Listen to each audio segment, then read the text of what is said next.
கிலோன்னு சொல்லுவாங்க, எத்தனை கிலோன்னு 50 கிலோன்னு வாங்க. அது எப்படி சாத்தியம்? அப்படி இல்லையே. ஒரு ஆட்டுக்கு எத்தனை கிலோ ஆடு வைக்க மாட்டோம், 3 கிலோன்னு சொல்றாங்க. அது நம்மள ஓரளவுக்கு நம்ம சரியான நிறைய சொல்லி சரியான நிறைய கேட்ட மாதிரி மருந்து கொடுக்கணும். டோஸ் ரேட் குறைஞ்சா நீங்க கொடுக்குற மருந்துல ஒரு பிரயோசனமும் இல்லை. ஒரு 3 மில்லி இந்த போத்தலின் படி இந்த ஆட்டுக்கு இத்தனை கிலோ ஆட்டுக்கு இத்தனை மில்லி தான் மருந்து கொடுக்கணும் இருந்தா அதுல 1 மில்லியோ 2 மில்லியோ நீங்க கூட கொடுக்கறதால எந்த ஒரு பிரச்சனையும் வராது. அடுத்தது இப்ப வர மருந்துகள் எல்லாம் ஆடு குட்டி தாய்ச்சா இருந்தாலும் இந்த பாணி மருந்து எல்லாம் கொடுக்கக்கூடிய மாதிரி இருக்கு. குட்டி தாய்ச்சி பூச்சி மருந்து கொடுக்கலான்னு சொல்ல ஒரு பயமும் இல்லை.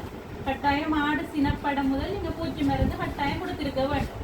ஆடுகளுக்கு நீங்க எப்பதான் பூச்சி மருந்து கொடுக்காட்டாலும் மழை தொடங்குறதுக்கு முதல் சகல ஆடுகளுக்கும் நீங்க உங்களோட பட்டியல் இருக்கிற சகல ஆடுகளுக்கும் ஒரே தடவையில பூச்சி மருந்து கொடுக்கறது கட்டாயம்.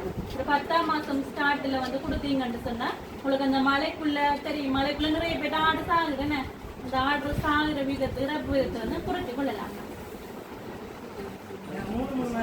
இதுல 2 மருந்து இருக்கு. இப்ப ஆல்பண்டசோல் சொன்னா இதுல ஆல்பண்டசோல் மட்டும்தான் இருக்கு, ஒரே ரசாயன பொருள் மட்டும்தான் இருக்கு. இப்ப அதை தொடர்ந்து கொடுக்க அதுக்கு இன்னும் கிடைக்கிற புழுக்கள் நோய் கிருமிகள் எல்லாம் எதிர்ப்பு சக்தியை உருவாக்கிடும். அப்ப அடுத்த முறை நீங்க அதே புழு செய்யக்கூடாது, அது வேலை செய்யற வீதம் குறைவா இருக்கலாம். அதனாலதான் இப்ப ஒரு கம்பெனியிலே 2-3 வகையான கூறுகள் இருக்கிற புழுசைகள் இருக்குது. அப்ப அதுகளை நீங்க மாத்தி கொடுத்து கொள்ளலாம். ஒரு தடவைக்கு இந்த மருந்து கொடுத்தீங்கன்னு சொன்னா அடுத்த தடவைக்கு இன்னொரு ரசாயன மூலக்கூறு இருக்கிற மருந்து கொடுங்க. 5 ரூபாய் உங்களுக்கு கூட முடிஞ்சாலும் அது சரியா 100 வேலை செஞ்சிடும். அந்த ஆட்டுக்கு பூச்சிங்கிறது